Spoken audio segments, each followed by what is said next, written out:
वासुदेवाय नारायणं नमस्कृत्य नरं चैव नरोत्तमं देवीं सरस्वतीं व्यासं ततो जयमुदीरयेत् नष्टप्रायेषु भद्रेषु नित्यं भागवत सेवया भगवती उत्तमश्लोके भक्तिर्भवति नैष्टुकी निगमकल्पतरोर्गलितं फलं सुखमुखादमृतद्रवसंयुतं पिबत भागवतं रसमालयं मुहुरहो रसिका भुवि भावुकाः ॐ अज्ञानतिमिरान्धस्य ज्ञानाञ्जनशलाकया चक्षुरुन्मिलितं येन तस्मै श्रीगुरवे नमः श्रीचैतन्यमनोभीष्टं स्थापितं येन भूतले स्वयं रूप तथा माह्यं ददाति स्वपदान्तिकं वन्देऽहं श्रीगुरो श्रीयुतपदकमलं श्रीगुरून् वैष्णवांश्च श्रीरूपं साग्रजातं सहगण रघुनाथान्वितं तं सजीवं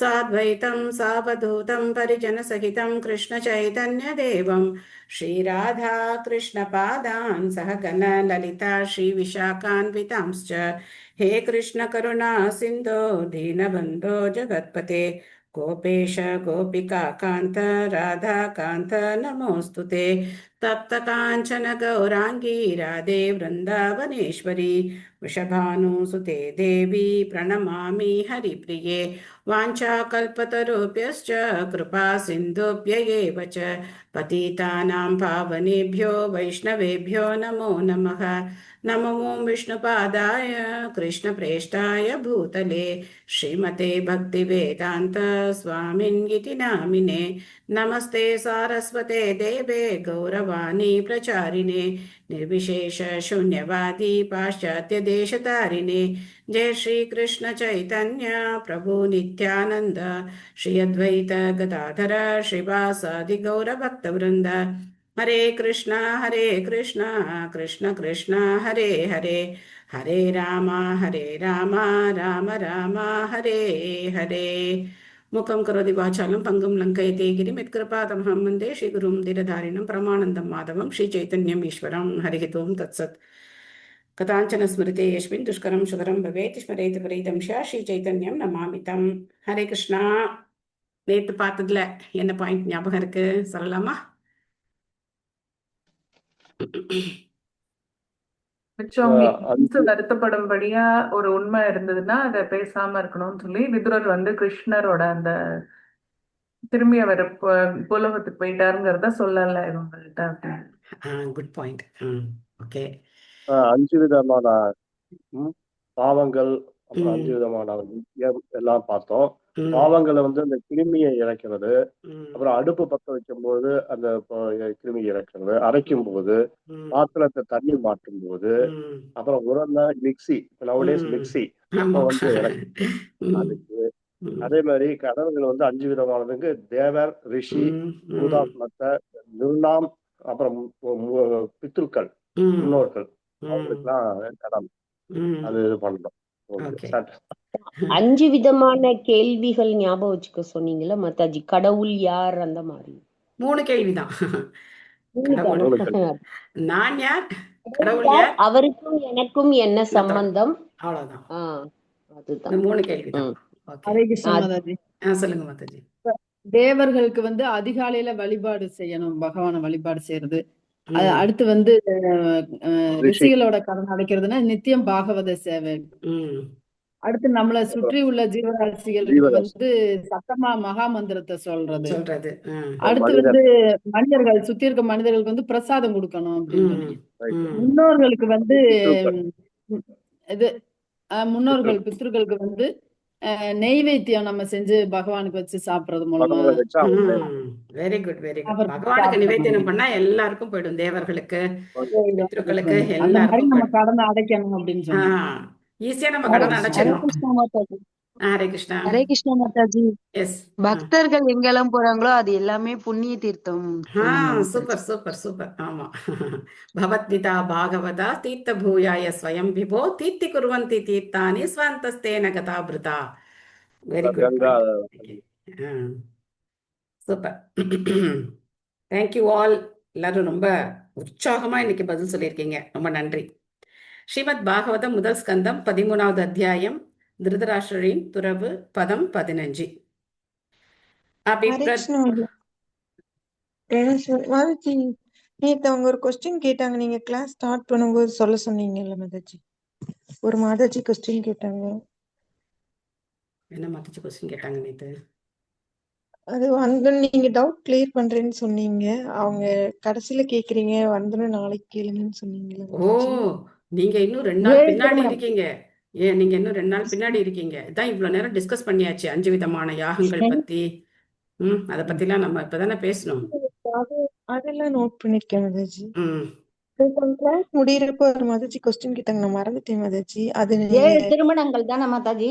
அதான் கூகுள் ஓகே. அது ஆச்சாரியாட்ட பார்த்து சொல்லியாச்சு. அதுவும் குரூப்ல இல்ல, போட்டாச்சு. அது இல்ல, அதுக்கு இன்னொரு ஆ. கொஸ்டின் கேட்டாங்க, நானும் நோட் பண்ணாம விட்டுட்டேன். அவங்க நீங்க வந்து நான் வந்தோன்னு கிளாஸ்ல கேளுங்கன்னு சொன்னீங்க. அந்த மாதாஜி ஞாபகம் இல்ல போல. அதான் இதுதான் சொன்னாங்க. அதுக்கு அது பதில் சொல்லியாச்சு. ஓகே மாதாஜி, தேங்க்யூ. அபிப்ரத் அர்யமா தண்டம் யாதாவத் அககாரிஷு யாவத் தாதார சூத்ரத்வம் சாபாத் வருஷசதம் யமக. மொழிபெயர்ப்பு பொருளுரை வழங்கியவர் திவத்திராச பக்திவேதாந்த சுவாமி ஸ்ரீல பிரபுபாத் கி ஜெய். மொழிபெயர்ப்பு. மந்தவிய முனிவரால் சபிக்கப்பட்ட யமராஜன் ஒரு சூத்திரரின் பாகத்தை ஏற்றிருந்த காலம் வரை பாவிகளை தண்டிக்கும் யமராஜனின் பதவியை அரியமா ஏற்று நடத்தினார். அரியமா யாரு அப்படின்னாக்க முன்னோர்களுடைய தலைவராக இருக்கக்கூடியவர் அரியமா. இப்போ விதுரரா வந்துட்டார்ல யம தர்மராஜன். அப்போ அந்த போஸ்ட் அங்கே என்ன ஆச்சு, வேக்கண்ட் ஆயிடுச்சு. அப்போ அந்த போஸ்ட்டுக்கு யாரையாவது அப்பாயிண்ட் பண்ணணும் இல்லையா? அதுக்காக யார் அப்பாயிண்ட் பண்ணியிருக்காங்க? அரியமா அப்படிங்கிற பித்ருக்களுடைய தலைவர் அவரை வந்து யமராஜனா ஒரு டெம்பரரி போஸ்ட் வந்து அங்கே வந்து அவருக்கு போட்டு கொடுத்துருக்காங்க. Okay G. சாந்தி மாதாஜி படிக்கிறீங்களா? அப்புறம் மாதாஜி ஒரு இது பண்ணணும். துளசியில வந்து பஞ்சபாத்திரம் தண்ணி வச்சு வாட்டர் வச்சு அது துளசி வைக்கிறோம். சுவாமிகிட்ட வச்சுட்டு நெக்ஸ்ட் டே வந்து நம்ம மிக்ஸ் பண்ணிக்கலாம். ஸோ அப்ப துளசி வைக்கும் போது என்ன ஆகுதுன்னா, அந்த எறும்புகள் வந்து தண்ணி குடிக்கிறதுக்கெல்லாம் என்னன்னு தெரியல, ஒரு 2 எறும்பு அதிலே விழுந்து செத்து போயிடும். பாதிக்கல நான் காப்பாத்திடுறேன். அது என்ன பண்றதே எனக்கு தெரியல. அது நீங்க ரொம்ப எறும்பு வராம இருக்கணும்னா என்ன பண்ணுங்க, ஒரு தட்டுல கொஞ்சம் தண்ணி விட்டு அதுக்குள்ள இந்த பஞ்சபாத்திரத்தை வச்சிருங்க. அதுக்குள்ள வைக்கணும். அதே மாதிரி தான் வைக்கணும். ஆமா, அப்ப எறும்பு வராது. அதே மாதிரி பண்றேன். எனக்கு ரொம்ப வருத்தமா இருந்தது. ஏன்னா அப்படி சவுண்ட் பண்ண அது ஆட்டோமேட்டிக்கா அதுலயே விழுந்து போயிடுது. அதுக்கு ஒரு விதத்துல வந்து துளசி தீர்த்தம் குடிக்கிறதுனால அதுக்கு அந்த பெனிஃபிட் கிடைச்சிருக்கலாம். பட் நம்மளை பொறுத்த வரைக்கும் என்ன நடக்குதுன்னு நமக்கு தெரியாது.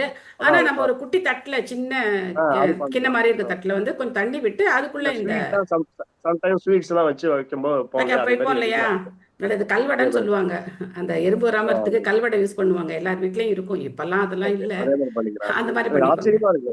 எறும்புக்கு தண்ணிக்கு இவ்வளவு வருதுன்னா எனக்கு ஆச்சரியமா. ஸ்வீட்டுக்கு தான் வரும், தண்ணிக்கு வரும் பிரபு. இல்ல பூக்கே வரும் பிரபு, பூக்கே வரும். பூக்கு வரும், பாத்திருக்கேன். தண்ணி ஓகே, அத ஃபாலோ பண்றேன். ஹரே கிருஷ்ண மாதாஜி. ஹரே கிருஷ்ணா. மொழிபெயர்ப்பு பொருளுரை வழங்கிய தெய்வத்திராச பக்தி வேதாந்த சுவாமி ஸ்ரீல பிரபுபாதருக்கு ஜெய். பொருளுரை.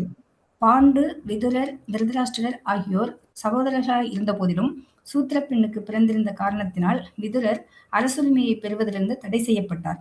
அப்படியானால் திருதராஷ்டிரரையும் யுதிஷ்டிர மகாராஜனையும் போன்ற கற்றறிந்த அரசர்களுக்கும் சத்திரியர்களுக்கும் போதகராக இருக்கும் பதவியை அவரால் எப்படி ஏற்று நடத்த இயலும்?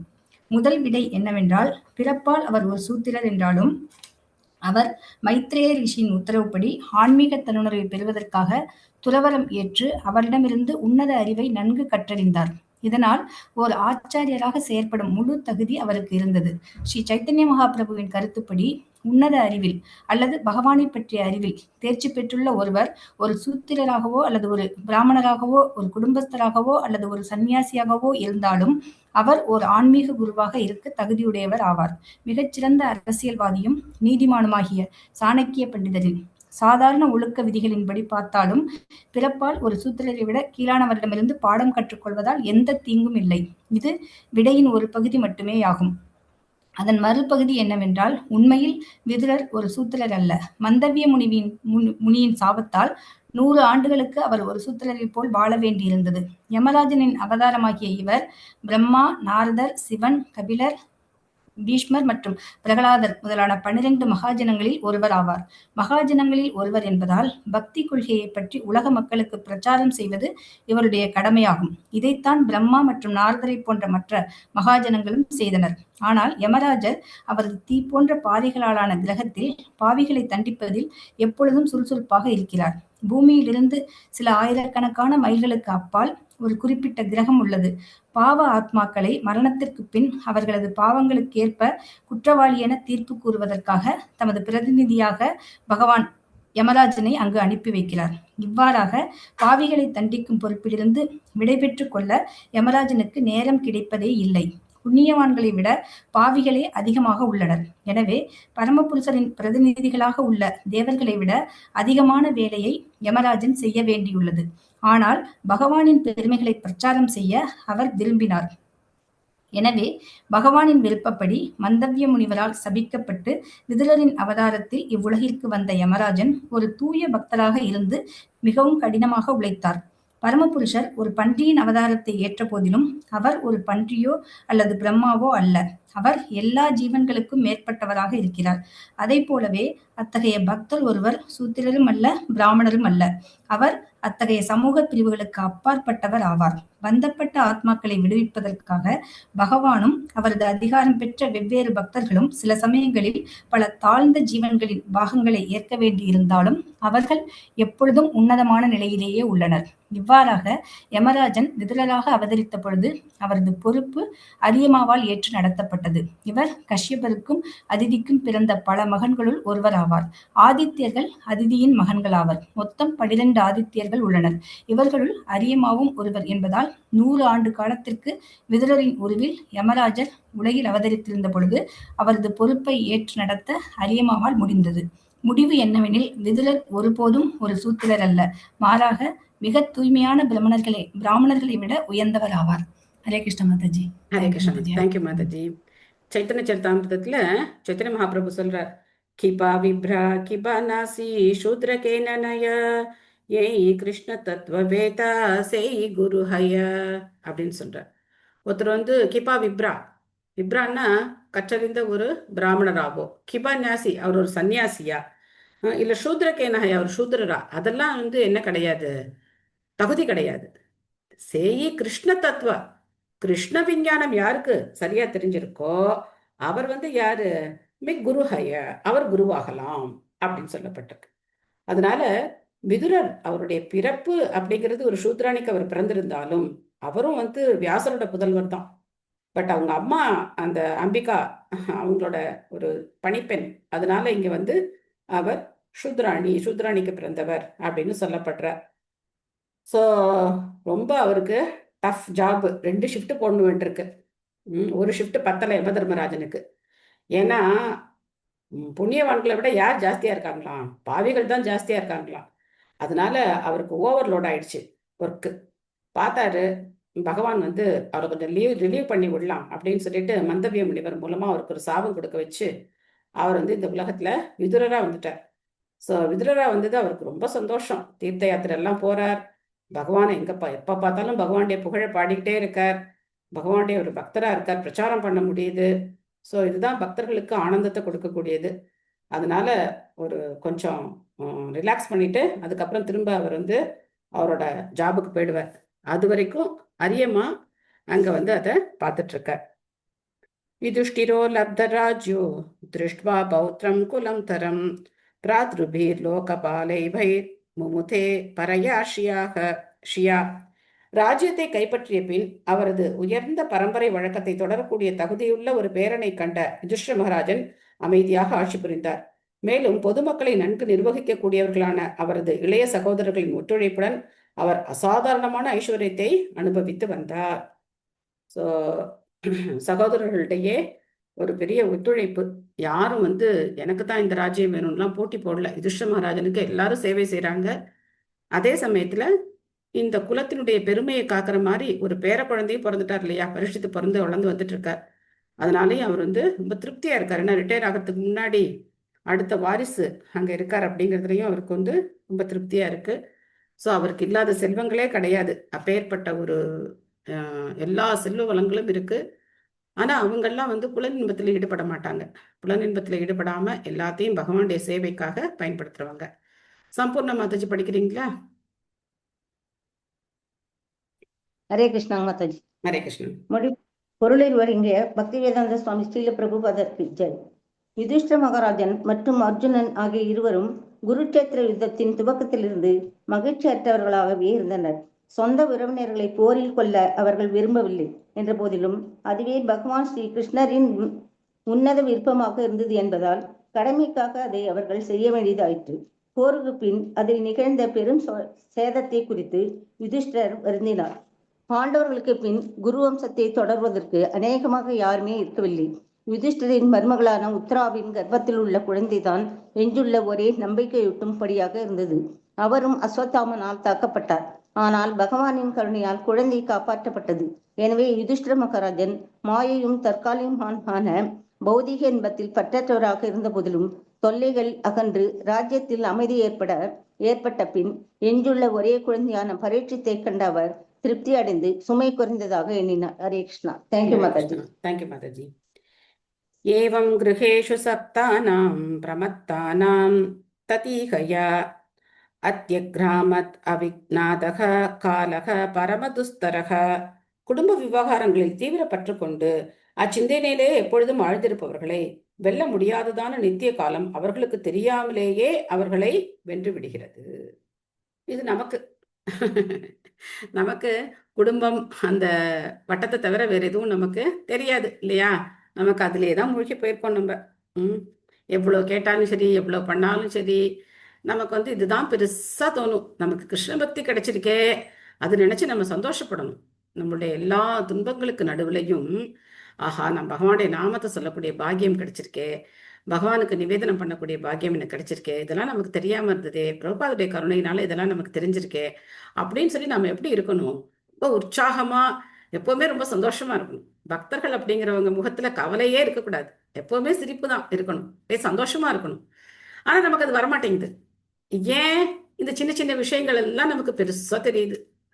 ஏதோ ஒரு விஷயம் எல்லாம் அது நமக்கு பெருசா தெரியும். இதுக்கு நமக்கு சம்மதமே கிடையாது, நம்ம இந்த உடலே கிடையாது அப்படின்னா அப்போ மனதினால வரக்கூடிய துன்பங்கள், உடலால வரக்கூடிய துன்பங்கள், தேவர்களால வரக்கூடிய துன்பங்கள், இந்த 3 வகை துன்பங்களுடைய பாதிப்புலேருந்து நம்ம என்ன பண்ணணும்? விடுபடணும். விடுபட்டாதான் நம்மளால பகவானுடைய நாமத்தை சந்தோஷமா சொல்ல முடியும். ஹரே கிருஷ்ண ஹரே கிருஷ்ண கிருஷ்ண கிருஷ்ண ஹரே ஹரே, ஹரே ராம ராம ராம ஹரே ஹரே அப்படின்னு.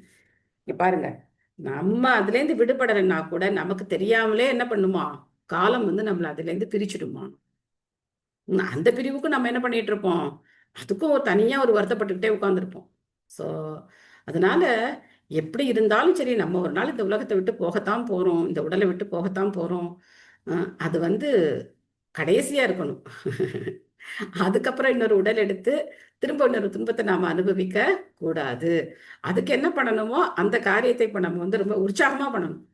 நம்மளுடைய பயணத்துக்கான காரியத்தை நம்ம என்ன பண்ணணும்? ரொம்ப உற்சாகமா பண்ணணும். அப்பதான் காலத்தினால பிரிக்கப்படாம நம்ம வந்து எப்பவுமே பகவானுடைய தொடர்புலே இருக்க முடியும். இல்லைன்னா காலம் பிரிச்சிடும், நம்மளையும் பிரிச்சிடும், பகவானையும் நம்மளையும் கூட காலம் பிரிச்சிடும். அப்படித்தானே பிரிஞ்சு இருக்கோம் இல்லையா? பிரபுபாதுடைய கருணையினால திரும்ப சேர்க்கப்பட்டிருக்கோம். ஓகே, அகிலா மாதாஜி படிங்க. ஹரே கிருஷ்ண மாதாஜி. ஹரே கிருஷ்ணன். பொருளுரை ஸ்ரீல பிரபுபாதருக்கு ஜெய். நான் இப்பொழுது மகிழ்ச்சியாக இருக்கிறேன். எல்லாம் சரியாக நடக்கின்றன. என்னிடம் போதுமான சேமிப்பு தொகை உள்ளது. இப்பொழுது என் குழந்தைகளுக்கு போதுமான சொத்தை என்னால் கொடுக்க முடியும். நான் இப்பொழுது வெற்றி அடைந்தேன். கடவுளை நம்பியுள்ள ஏழை பிச்சைக்காரர்களான சன்னியாசிகள் என்னிடம் பிச்சை கேட்க வருகின்றனர். எனவே பரமபுருஷரை விட நான் பெரியவன் ஆவேன். இவையே காலம் உருண்டோடுவதை காண கண்ணில்லாதவனாக உள்ள தீவிர பற்று கொண்டுள்ள குடும்பஸ்தனை கவர்ந்து கொள்ளும் சில எண்ணங்கள் ஆகும். நமது ஆயுட்காலம் ஏற்கனவே தீர்மானிக்கப்பட்டு விட்டது. பரமனின் முடிவுக்கு எதிராக ஒரு வினாடியும் அதை அதிகரிக்க ஒருவராலும் முடியாது. இத்தகைய மதிப்புயர்ந்த காலத்தை குறிப்பாக மனிதர்கள் ஜாக்கிரதையாக செலவிட வேண்டும். ஏனெனில் கடினமான உழைப்பால் சம்பாதிக்கப்பட்ட ஆயிரக்கணக்கான தங்க நாணயங்களை கொடுத்தாலும் நமக்கு தெரியாமல் செலவிடப்பட்ட ஒரு நொடி பொழுதை கூட நம்மால் திரும்ப பெற இயலாது. 84 லட்சம் வகையான உயிரினங்களுக்கு இடையிலான தொடர்ந்த பிறவி சக்கரத்திலிருந்து விடுபடுவதே வாழ்வின் முடிவான நோக்கமாகும். இதற்காகவே வாழ்வின் ஒவ்வொரு வினாடியும் செலவிட வேண்டும். பிறப்பு, இறப்பு, மூப்பு மற்றும் நோய் ஆகியவற்றிற்கு உட்பட்டதான ஜட உடலே ஜீவராசியின் எல்லா துன்பங்களுக்கும் காரணமாகும். இல்லையெனில் ஜீவராசி நித்தியமானவன் ஆவான். அவன் பிறப்பதும் இல்லை, இறப்பதும் இல்லை. இப்பிரச்சனையை மூடர்கள் மறந்து விடுகின்றனர். வாழ்வு பிரச்சனைகளை தீர்க்கும் வழியை அவர்கள் சிறிதும் அறிந்திருக்கவில்லை. காலம் விரயமாகி கொண்டு இருப்பதையும் வாழ்நாள் குறைந்து வருகின்றதென்பதையும் பெரும் பிரச்சனைகளான பிறப்பு, இறப்பு, முதுமை மற்றும் நோய் ஆகியவற்றிற்கு இன்னும் தீர்வு காணப்படவில்லை என்பதையும் அறியாமலேயே அவர்கள் தற்காலிகமான குடும்ப விவகாரங்களில் ஆழ்ந்துள்ளனர். இது மாயை என்று அழைக்கப்படுகிறது. ஆனால் பகவானுடைய பக்தி தொண்டில் விழிப்புடன் இருப்பவர்கள் மீது இத்தகைய மாயை செயற்படாது. யுதிஷ்டரும் அவரது சகோதரர்களும் பகவான் ஸ்ரீ கிருஷ்ணரின் தொண்டில் ஈடுபட்டிருந்தனர். அவர்களுக்கு மாயையான இந்த ஜட உலக சுகத்தில் மிக குறைவான கவர்ச்சியே இருந்தது. ஏற்கனவே நாம் விளக்கியதை போல் யுதிஷ்ட மகாராஜன் பகவான் முகுந்தனின் முக்தி அளிப்பவர் தொண்டில் நிலை பெற்றிருந்தார். எனவே சொர்க்கலோகங்களில் கிடைக்கக்கூடிய சுகபோகங்களில் கூட அவருக்கு கவர்ச்சி ஏற்படவில்லை. ஏனெனில் பிரம்மலோகத்தில் கிடைக்கும் மகிழ்ச்சியும் கூட நிலையற்றதும் மாயையானதும் ஆகும் என்பதை அவர் அறிந்திருந்தார். ஜீவராசி நித்தியமானவன் என்பதால் பரவியோமம் எனப்படும் பகவானின் நித்தியமான ராஜ்யத்தில் மட்டுமே அவனால் மகிழ்ச்சியாக வாழ முடியும். அங்கு சென்றவன் தொடர்ச்சியான பிறப்பு, இறப்பு, மூப்பு மற்றும் நோய் ஆகியவற்றை கொண்ட இவ்வுலகிற்கு திரும்பி வருவதே இல்லை. எனவே நித்தியமான ஜீவராசிக்கு நித்திய வாழ்வெனும் உத்தரவாதத்தை அளிக்காத எத்தகைய பௌதிக இன்பமும் மாயையானது மட்டுமே ஆகும். இதை அறிந்தவர் உண்மையில் கற்றறிந்தவர் ஆவார். இத்தகைய கற்றறிந்த ஒருவர் பிரம்ம சுகம் அல்லது பரமானந்தத்தை அடையும் நோக்கத்திற்காக எவ்வளவு பௌதிக சுகத்தையும் துறக்க தயாராக இருப்பார். உண்மையான ஆன்மீகிகள் இத்தகைய பரமானந்தத்தில் பசி மிகுந்தவர்களாக இருப்பார்கள். உணவை தவிர மற்ற எல்லா சுகபோகங்களையும் அளித்தாலும் பசித்திருப்பவனை திருப்திப்படுத்த இயலாது. அதே போலவே நித்தியமான பரமானந்தத்தில் பசி கொண்டிருப்பவன் எவ்வளவு பௌதீக இன்பத்தினாலும் திருப்தி அடையவே மாட்டான். எனவே இப்பதத்தில் அளிக்கப்பட்டுள்ள உபதேசங்கள் யுதிஷ்ட மகாராஜன், அவரது சகோதரர்கள் மற்றும் தாயார் ஆகியோருக்கும் பொருந்துவன அல்ல. இவை திருதராஷ்டிரரை போன்றவர்களுக்கு உரியவை ஆகும். அவருக்கு உபதேசம் செய்வதற்காகவே விதுரர் முக்கியமாக வந்தார். ஹரே கிருஷ்ணா. தேங்க்யூ மாதாஜி. ஹரே கிருஷ்ணா. ஸோ பிரபாதன் இவ்வளோ அருமையாக இந்த பொருளுரை கொடுத்துருக்காரு பாருங்க. முக்கியமான பிரச்சனை, நம்மளுடைய பிரச்சனை அப்படிங்கிறது பிறப்பு, இறப்பு, முதுமை, நோய். இதுதான் முக்கியமான பிரச்சனை. ஆனால் இந்த பிரச்சனையை நம்ம ஒரு தடவை கூட யோசிச்சு பார்க்கறது இல்லை. இதை நம்ம முழுசா என்ன பண்ணிடுறோம், மறந்து போயிடுறோம். ரொம்ப சுலபமாக இதை மறந்து போயிட்டு மற்ற சின்ன சின்ன பிரச்சனைகள் எல்லாம் ஒரு பூத கண்ணாடி வச்சு பெருசு பண்ணி நம்ம கஷ்டப்படுறோமே அப்படின்னு நம்ம வந்து நினச்சிக்கிறோம் இல்லையா? ஸோ அதனால இந்த உலகத்துல பர்ஃபெக்டான ஒரு அம்மா, பர்ஃபெக்டான ஒரு அப்பா, பர்ஃபெக்டான குழந்தைகள், அதே மாதிரி பர்ஃபெக்டான கணவன், மனைவி, ரொம்ப பர்ஃபெக்டான உறவினர்கள் யாருமே கிடையாது. யாருமே இங்கே கிடையாது. இங்க எல்லாமே குறைவுடையது தான். இங்க கிடைக்கக்கூடிய எல்லாமே குறைவுடையது தான். ஸோ பகவான் தான் சரியான எல்லா உறவு முறைகள்லையும் பொருந்தக்கூடியவர். அவர்தான் சரியான தாய். அவர்தான் வந்து முழுமையான பாதுகாப்பை கொடுக்கக்கூடிய தந்தை. அவர்தான் அன்புக்கு பாத்திரமான குழந்தை. எல்லா உறவும் அவருக்கு மட்டும்தான் பொருந்தும். அதனால யாரும் எதுக்காகவும் வருத்தப்படாம நம்ம எப்படி இருக்கணும், பகவானுடைய தொண்டுல ஆழ்ந்து இருக்கணும். இங்க யோசிச்சு பாருங்க. இப்ப வந்து யுதிஷ்ட மகாராஜன், அதுக்கப்புறம் அர்ஜுனன், பீமன், நகுல சகாதேவன், திரௌபதி, இவங்கெல்லாம் உட்கார்ந்து அழுதுகிட்டே இருக்கணும்னா அழுதுகிட்டே இருக்கலாம் இல்லையா? திரௌபதியுடைய 5 மகன்களையும் திரௌபதி இழந்துட்டாங்க இல்லையா? இதெல்லாம் நினைச்சு வருத்தப்பட்டு குருட்சேத்திர இந்த ராஜ்யம் கிடைச்சி என்ன புண்ணியம், என் பையன் இருந்தா இந்நேரம் இப்படி பண்ணியிருப்பானே அப்படி புலம்பிக்கிட்டே இருந்தாங்களா? கிடையாது. இது பகவானுடைய ஏற்பாடு. அவங்களுடைய காலம் முடிஞ்சு போச்சு, அவங்களுக்கு பகவான் நல்ல கதியை கொடுத்திருப்பார் அப்படின்னு சொல்லிட்டு இப்போ நமக்கு என்ன கடமை? இந்த உலகம், தான் சொல்றேனே, இந்த உலகம் வந்து அனுபவிக்கிறதுக்கான இடம் கிடையாது. இந்த உலகம் வந்து கர்ம பூமி. இங்க வந்து நம்ம கடமையைத்தான் செய்ய முடியும். இங்க நம்ம அனுபவிக்கணும்னு நினைக்கக்கூடாது. அனுபவிக்கணும்னா எங்க போகணும்? சொர்க்கலோகத்துக்கு போகணும். அங்க அனுபவிச்சாலும் திரும்பி வரணும். எங்க போனாதான் திரும்பி வரமாட்டோம். பகவானுடைய ஆன்மீக ராஜ்யத்துக்கு போனாதான் திரும்பி வரமாட்டோம். நித்தியமான ஆத்மா, நித்தியமான வாழ்வு வாழணும் அப்படின்னா நித்தியமான இடத்துக்கு போகணும். அநித்தியமான இடத்துல இதை தேடுறது எப்படி இருக்கும் அப்படின்னாக்க, நாங்கள் சின்ன வயசுல இருக்கும்போது எங்கள் அப்பா விளையாட்டா இதை சொல்லுவார். Searching a black cat in a dark room when it is not there அப்படின்னு சொல்லுவார். அது இந்த பௌதிக உலகத்துக்கு ரொம்ப பொருந்தும். ஒரு கருப்பு பூனையை இருட்டான இல்லாத ஒரு கருப்பு பூனையை இருட்டான ஒரு அறையில நம்ம தேடிக்கிட்டு இருக்கோம். இல்லாத ஒரு கருப்பு பூனைய இருட்டான ஒரு அறையில நாம தேடிக்கிட்டு இருக்கோம். அதான் என்னது? மாயா சுகம். இதனால சுகம் கிடைக்குமா, அதனால சந்தோஷம் கிடைக்குமா, இது பண்ணா நல்லா இருக்குமா, அவங்க நல்லா இருக்காங்க, இவங்க நல்லா இருக்காங்க. யாரும் நல்லா கிடையாது. உண்மையிலே பக்தர்கள் தான் நல்லா இருக்காங்க. பக்தர்கள் தான் எல்லா சூழ்நிலையிலும் வந்து ஹரே கிருஷ்ணா கிருஷ்ண கிருஷ்ண ஹரே ஹரே, ஹரே ராம் ராம் ராம் ஹரே ஹரே அப்படின்னு ஜெபம் பண்ணி சந்தோஷமா இருக்காங்க. ஸோ நாமளும் சந்தோஷமா இருக்கிறது கத்துக்கணும். விதுரஸ்தத் அபிப்ரேத்ய திருதராஷ்டிராம் அபாஷத ராஜன் நிர்கம்யதாம் சீக்கிரம் பஷ்யேதம் பயமாகதம். மகாத்மா விதுரர் இதையெல்லாம் அறிந்திருந்தார். எனவே அவர் திருதராஷ்டிரை பார்த்து கூறினார், அன்புள்ள அரசே, இங்கிருந்து சீக்கிரமாக வெளியேறுங்கள், தாமதிக்க வேண்டாம். பயம் எப்படி உங்களை பற்றி கொண்டது என்பதை நீங்களே சற்று கவனித்து பாருங்கள். இப்ப டைரக்டா திருதராஷ்டிரர் பார்த்து சொல்ற, போதும் நீங்க இருந்தது, கிளம்புங்க இங்கேருந்து அப்படின்னு சொல்றார். இனிமே வரக்கூடிய வார்த்தைகள் எல்லாம் கடுமையான வார்த்தைகளை உபயோகிக்க போற. சித்ரா மாதாஜி படிக்கிறீங்களா? ஹரே கிருஷ்ணா மாதாஜி. படிக்கிற மாதாஜி. ஹரே கிருஷ்ணா.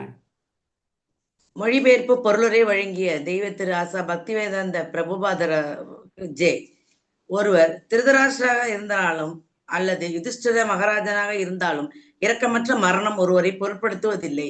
எனவே வயது முதிர்ந்த திருதராஷ்டிரருக்கு அளிக்கப்பட்ட ஆன்மீக உபதேசம் இளையவரான யுதிஷ்டிர மகாராஜனுக்கும் நன்கு பொருந்துவதாகும்.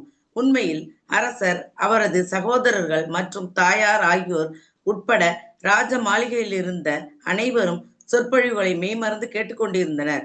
ஆனால் தமது உபதேசங்கள் முக்கியமாக பௌதிகத்தில் ஆழ்ந்திருந்த திருதராஷ்டிரருக்கு உரியவை என்பதை விதுரர் அறிந்திருந்தார்.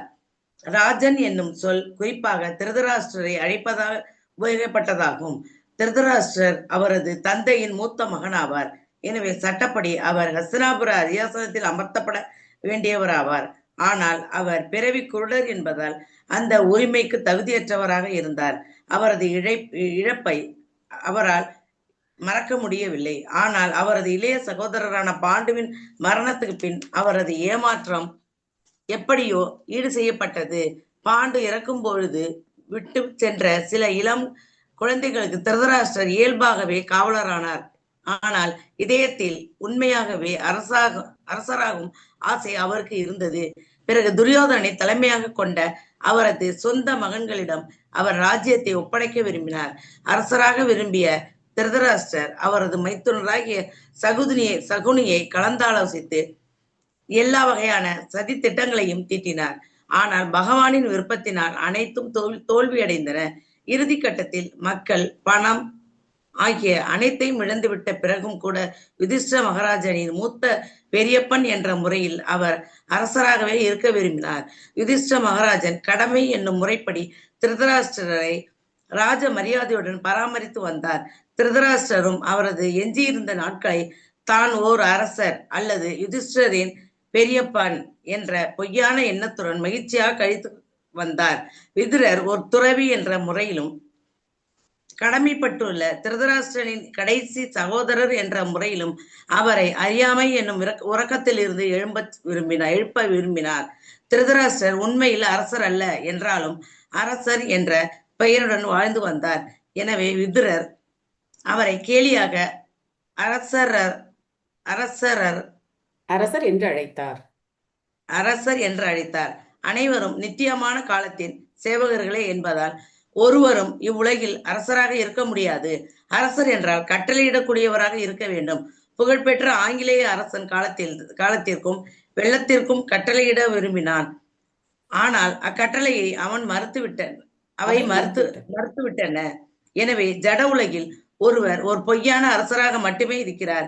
இப்பொய்யான நிலையை பற்றியும் அச்சமயத்தில் அவரை அணுகிவிட்ட அஞ்சத்தக்க நிகழ்ச்சியை பற்றியும் திருதராஷ்டிரர் நினைவுபடுத்தப்பட்டார். அச்சமூட்டும் இச்சூழ்நிலையிலிருந்து தன்னை காப்பாற்றிக் கொள்ள விரும்பினார். உடனடியாக திருதராஷ்டிரர் அங்கிருந்து வெளியேற வேண்டும் என்று விதுரர் அவருக்கு அறிவுரை கூறினார். ஆனால் யுதிஷ்டிர மகாராஜனுக்கு இந்த அறிவுரையை அவர் கூறவில்லை. ஏனெனில் நிலையற்ற இவ்வுலகில் பயங்கர சூழ்நிலையை பற்றி திரு யுதிஷ்டிர மகாராஜனை போன்ற ஓர் அரசர் உணர்ந்திருப்பார் என்பதையும், காலப்போக்கில் விதுரர் இல்லாத சமயத்திலும் அவர் தம்மை தாமே கவனித்துக் கொள்வார் என்பதையும் விதுரர் நன்கு அறிந்திருந்தார். ஹரே கிருஷ்ணா மாதாஜி. ஹரே கிருஷ்ணா. தேங்க்யூ மாதாஜி. நமஸ்காரம் மாதாஜி. நமஸ்காரம் மாதாஜி. நன்றி மாதாஜி. எப்படி ஒரு நன்றி. பொருளுரை பாருங்க. இப்ப புரியுது இல்லையா திருதராஷ்டிரருடைய மனநிலை எப்படிப்பட்டது அப்படின்னு. ஸோ அவருக்கு கண்ணு தெரியாதனால ராஜ்யம் அவருக்கு கிடைக்கல. ஆனாலும் தன்னுடைய மகன்களாவது அரசர்கள் ஆயிடணும். சரி, மகன்கள் இறந்த பின்னாடி கூட யுதிஷ்ட மகாராஜன் நீங்க தான் அரசர் அப்படின்னு அவருக்கு ஆஹா நான் தான் அரசன் அப்படின்னு சொல்லி ஜம்முன்னு உட்கார்ந்துருக்க. இவர் எப்படி எல்லாத்தையும் மறந்து உட்கார்ந்துருக்காரு பாருங்க. அவங்க பகவானுடைய சேவையில எல்லாத்தையும் மறந்து அவங்க எப்படி இருக்காங்க, கடமையா ராஜ்யத்தை அவங்க நடத்திட்டு இருக்காங்க. ஆனா இவர் எப்படி இருக்காரு, புலன்பத்துல மூழ்கி ஆஹா நான் தான் அரசன் அப்படின்னு சொல்லி உட்கார்ந்துருக்காரு. அதனாலதான் இந்த அறிவுரை எல்லாம் இவருக்கு. இப்படி நீ உட்கார்ந்துருந்தா கூட காலம் என்ன செய்யும், தாமதிக்காது. இதுதான் பயம். அடுத்து உனக்கு நடக்க போறது இதுதான் அப்படின்னு சொல்லி விதுரர் சொல்றார். காலம் என்ன பண்ண போகுது, இந்த அரச பதவியிலேருந்து உன்னை பிரிக்க போகுது. நீ அதெல்லாம் உணராம நான் தான் ராஜா அப்படின்னு சொல்லி ஜம்முன்னு உட்கார்ந்துட்டு இருக்க. பிரபா சொல்ற இங்க யாருமே அரசர் கிடையாது, எல்லாமே காலத்துக்கு சேவகர்கள் தான். நம்ம அந்த பழமொழிக்கெல்லாம் கேட்டிருப்போம். அது பழமொழி கிடையாது, ஒரு வசனம் கேட்டிருப்போம். வெள்ளைக்காரன் சூரியன் உதிக்கும்னா உதிக்கும், இல்ல விழுன்னா விழுன்னு சொன்னா அப்போ என்ன சொல்லுவாங்க, சூரியன் அவங்க கட்டளை எப்படி சூரியன் உதிக்குமா, சூரியன் உதிக்காதுன்னு சொன்னா உதிக்காம இருக்குமா. பிரபா சொல்ற அது வெள்ளம் காலம் இதெல்லாம் யாருடைய இதுக்கும் கட்டுப்பட்டது கிடையாது அப்படின்னு சொல்ற. அதை நம்ம இன்னைக்கும் பார்க்கலாம். நாங்க தான் உலகத்தை அடக்கி ஆள போற வல்லரசு அப்படின்னு சொல்லி பேசி வாய் மூடி இருக்க மாட்டாங்க. அதுக்குள்ள ஒரு பெரிய வெள்ளம் நாட்டையே அடிச்சுட்டு போயிட்டு இருக்கும். யாராலையும் என்ன பண்ண முடியாது, இந்த உலகத்தை அதிகாரம் பண்ண முடியாது. ஸோ அதனால இந்த அறிவுரைகள் எல்லாம் திருதராஷ்டிரருக்கு யுதிஷ்ட மகாராஜருக்கு கிடையாது. யுதிஷ்ட மகாராஜருக்கு இந்த மாதிரி அறிவுரைகள் எல்லாம் ஏற்கனவே அவர் நிறைய கேட்டார். அவருக்கு இதெல்லாம் நல்ல பயிற்சி இருக்கு. அவர் கிருஷ்ண பக்தியை பயிற்சி பண்ணிட்டு இருக்கார். அதனால பின்னாடி அவருக்கு வரப்போற துன்பத்திலேருந்து அவர் தன்னை காப்பாத்திக்குவார். விதுரர் அங்க இருக்கணுங்கிற அவசியம் கிடையாது, பக்கத்திலே இருந்து அவருக்கு சொல்லிக் கொடுக்கணுங்கிற அவசியம் கிடையாது. ஆனா திருதராஷ்டிரர் மாதிரி ஆளுங்களுக்கு எவ்வளோ சொன்னாலும் புரிய மாட்டேங்குது. இந்த உபதேசங்கள்லாம் எப்பவுமே விதுரர் பண்ணிக்கிட்டே தான் இருக்கார். ஆனா திருதராஷ்டிரர் எதையுமே கேட்கறதே கிடையாது. இப்போ ஒழுங்கா கேட்க போறாருன்னு நினைக்கிறேன். பார்க்கலாம். பிரதிக்ரியான யஸ்யேக குதஷ்சித் கர்ஹிசித் பிரபோ ச ஏஷ பகவான் காலக சர்வேஷாம் நக சமாகதக. அச்சமூட்டும் இச்சூழ்நிலையை இந்த ஜட உலகில் உள்ள ஒருவராலும் சரிப்படுத்த முடியாது. ஓ பிரபு, நாம் அனைவரையும் நெருங்கி இருப்பவர் காலனாகிய பரமபுருஷ பகவானே ஆவார். ஸோ இங்க பகவான் என்ன என்ன ரூபத்துல பார்க்கிறார், காலன் அப்படின்னாக்க யமன் ஒன்று சொல்லலாம், கால ரூபம். நம்ம குருட்சேத்திர யுத்தத்திலேயே பார்க்கலாம். பகவத்கீதையில 11வது அத்தியாயத்துல அந்த விஸ்வரூபம் காட்டும்போது பகவான் வாயில எல்லாரும் போறாங்க, எல்லாரும் உள்ள போறாங்க. துரியோதனன், துஷ்சாதனன், அதுக்கப்புறம் பீஷ்மர், துரோணர் எல்லாரும் போறாங்க. இதை பார்த்து அர்ஜுனனுக்கு பயமா இருக்கு. யார் நீ அப்படின்னு கேட்கிறார். அவர் சொல்றார் காலோஸ்மி அப்படின்னு சொல்றார், நான் தான் காலம். எல்லாரையும் என்ன பண்ண வந்திருக்கேன், அழிக்க வந்திருக்கேன், அழிக்க வந்திருக்கிற காலம் நான் தான், நீங்க மட்டும்தான் பாக்கி இருக்க போறீங்க அப்படின்னு சொல்ற. ஸோ பகவான பக்தி பண்றவங்களுக்கு, பக்தர்களுக்கு பகவான் ஷியாமசுந்தர ரூபத்துல அழகா புல்லாங்குழல் வாசிச்சுக்கிட்டு ஜம்முன்னு அவருடைய லீலைகள், பகவானுடைய திருநாமம், இதோட நமக்கு என்ன இருக்கும், சங்கம் இருக்கும். இல்லை நான் பகவானை நம்ப மாட்டேன், நான் தான் எல்லாம், நான் தான் கடவுள் அப்படின்னா என்ன ரூபத்தை அவங்க பார்க்கணும், கால ரூபமா அவங்க பகவானை பார்க்கணும், மரணமா அவங்க மரண ரூபத்துல அவங்க பகவானை பார்க்கணும். எல்லாரும் ஒரு நாள் பகவானை சந்திச்சு தான் ஆகணும். பட் அவங்களுக்கு கால ரூபமா. விமலா தேவி மாதாஜி படிக்கிறீங்களா? ஹரே கிருஷ்ண மாதாஜி. ஹரே கிருஷ்ணா. ஸ்ரீல பிரபுபாதாக்கு ஜெய். கொடூரமான மரணத்தை தடுக்கக்கூடிய உயர்ந்த சக்தி எதுவும் இல்லை. எத்தகைய கடும் வேதனைகளை அனுபவித்த போதிலும் ஒருவரும் இறக்க விரும்புவதில்லை. பெயரளவேயான விஞ்ஞான அறிவு முன்னேற்றம் எனப்படும் இக்காலத்திலும் கூட முதுமையையோ மரணத்தையோ தடுப்பதற்கு பரிகாரம் இல்லை. முதுமை மரணம் நெருங்குகிறது என்பதற்கான அறிகுறியே ஆகும். மரணத்தின் அழைப்பு கால அல்லது காலனின் உயர்ந்த தீர்ப்பை யாராலும் மறுக்க முடியாது. உடனடியாக நிகழப்போகும் அச்சமூட்டும் சூழ்நிலைக்கு ஏதேனும் பரிகாரத்தை தேடும்படி திருதராஷ்டிரர் விதுரரை கேட்கக்கூடும் என்பதால் அவருக்கு இந்த விளக்கம் அளிக்கப்பட்டது. திருதராஷ்டிரர் கேட்பதற்கு முன்னதாகவே இதற்கு இவ்வுலகில் உள்ள யாராலும் பரிகாரம் தேட முடியாது என்று விதுரர் அவரிடம் கூறினார். மரணத்தை தடுக்கக்கூடியது ஜட உலகில் எதுவும் இல்லை என்பதால் இது எல்லா வகையிலும் பரமபுருஷருடன் ஒத்திருப்பதாகும். பகவத்கீதையில் 10.34 இதை பகவானே கூறுகிறார். மரணத்தை ஜட உலகில் உள்ள யாராலும் எதனாலும் தடுக்க முடியாது. மரணத்தை கொல்ல விரும்பிய இரண்யகசிபு கடும் தவத்தை மேற்கொண்டான். இதனால் முழு பிரபஞ்சமும் நடுநடுங்கியதால் அக்கடும் தவத்தை கலைப்பதற்காக பிரம்மாவே அவனை அணுக வேண்டியதாயிற்று. அப்பொழுது மரணமற்ற வரத்தை அவன் பிரம்மாவிடம் வேண்டினான். அதற்கு பிரம்மா மிக உயர்ந்த கிரகத்தில் இருந்த போதிலும் தானும் மரணத்திற்கு உட்பட்டிருப்பதால் தன்னால் எப்படி மரணமற்ற வரத்தை அளிக்க இயலும் என்று கூறினார். எனவே பிரபஞ்சத்தின் மிக உயர்ந்த கிரகமான பிரம்மலோகத்திலும் கூட மரணம் உள்ளதென்றால் அதைவிட மிக தாழ்ந்தவையாக உள்ள மற்ற உலகங்களின் நிலை என்ன? எங்கெல்லாம் காலனின் ஆதிக்கம் உள்ளதோ அங்கெல்லாம் பிறப்பு, இறப்பு, மூப்பு மற்றும் மரணம் ஆகியவையும் உள்ளன. இவை வெல்லப்பட முடியாதவை ஆகும். ஹரே கிருஷ்ணா. நன்றி மாதாஜி. ஹரே கிருஷ்ணா. தேங்க்யூ மாதாஜி. ஸோ யாராலும் எதை தடுக்க முடியாது? மரணத்தை தடுக்க முடியாது. ஒருத்தர் வந்து பிரபுபாதர் ஒரு சமயத்துல சொல்றார். ஒருத்தர் வந்து மருத்துவமனையில இருந்த போது அந்த மருத்துவர்கிட்ட வந்து ரொம்ப கெஞ்சினாராம். நான் உங்களுக்கு வந்து எவ்வளோ வேணா செக் போட்டு தரேன், என்ன பண்ணுங்க, என்னுடைய இந்த உயிரை காப்பாத்துங்க, கொஞ்ச நாள் எனக்கு இருக்கணும், இருந்து நான் செய்ய வேண்டிய காரியம் கொஞ்சம் இருக்கு, அதை நான் முடிக்கணும், அதனால எப்படியாவது என்னை காப்பாத்துங்க அப்படின்னு சொல்லி அவர் கேட்டாராம். யாரால அதை பண்ண முடியும்? யாராலையுமே அதை தடுத்து நிறுத்த முடியாது. ஆக இதுக்கு பரிகாரமெல்லாம் எதுவும் கிடையாது. எதுக்காக வந்து பகவான் காலரூபம் அப்படின்னு சொல்லப்படுறார்? பகவத்கீதையில 10வது அத்தியாயத்துல ஒவ்வொரு விஷயத்துல தான் எப்படி இருக்கேன் அப்படின்னு பகவான் தன்னுடைய வைபவத்தை சொல்லும் போது சொல்றார். மிருத்யு ஹர்வ சரஷ்சாகம், மிருத்யு சர்வ ஹரஷ்சாகம் அப்படின்னு சொல்றார். நான் தான் மரணம், எல்லாத்தையும் விழுக போற மரணம் நான் தான் அப்படின்னு சொல்றார்.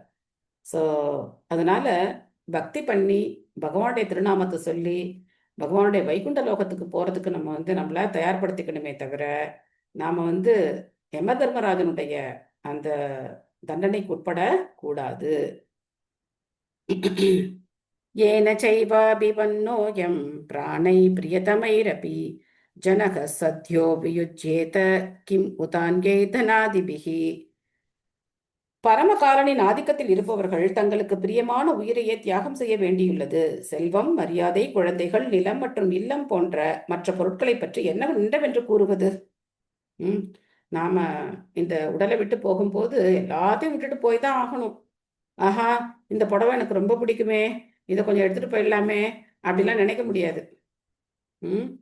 ஒரு ஒரு பெரிய கோடீஸ்வரர் இருந்தாராம்.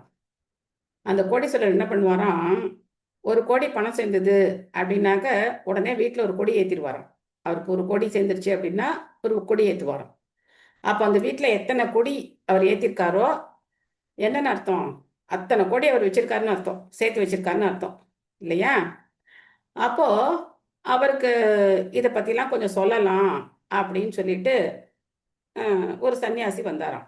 பிரபா சொன்னார் இல்லையா, நான் இப்போ வந்து எல்லாம் ஏகப்பட்ட சொத்து சேர்த்து வச்சிருக்கேன், இந்த பக்தர்கள்னு சொல்லிட்டு இந்த பிச்சைக்கார சன்னியாசி எல்லாம் என்கிட்ட தான் வந்து பணம் கேட்க போறாங்க, நான் வந்து பகவானோட பெரிய ஆள் அப்படின்னு நினைப்பார் அப்படின்னு சொல்றாங்கல்ல.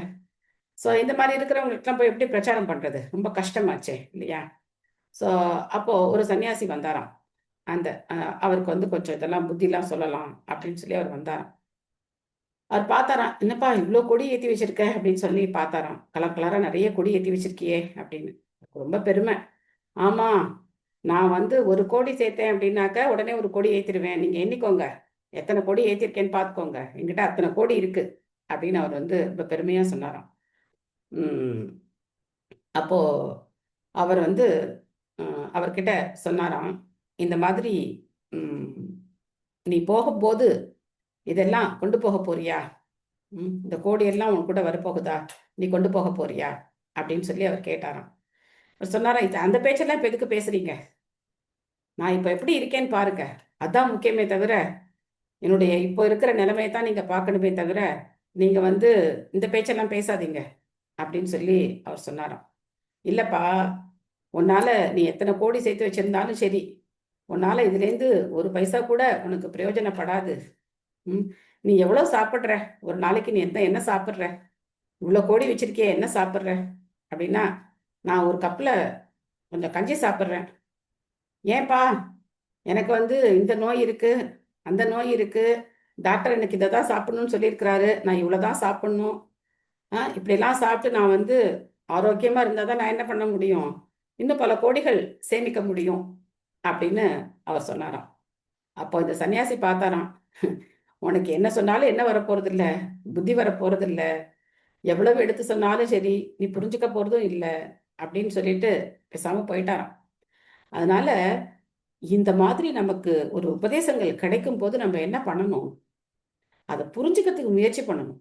அதை புரிஞ்சுக்கிட்டு பகவானுடைய நாமத்தை சொல்லி பகவானுக்கு நம்ம வந்து சேவை செய்யறதுக்கு நம்மளை நாம தயார்படுத்திக்கணும்.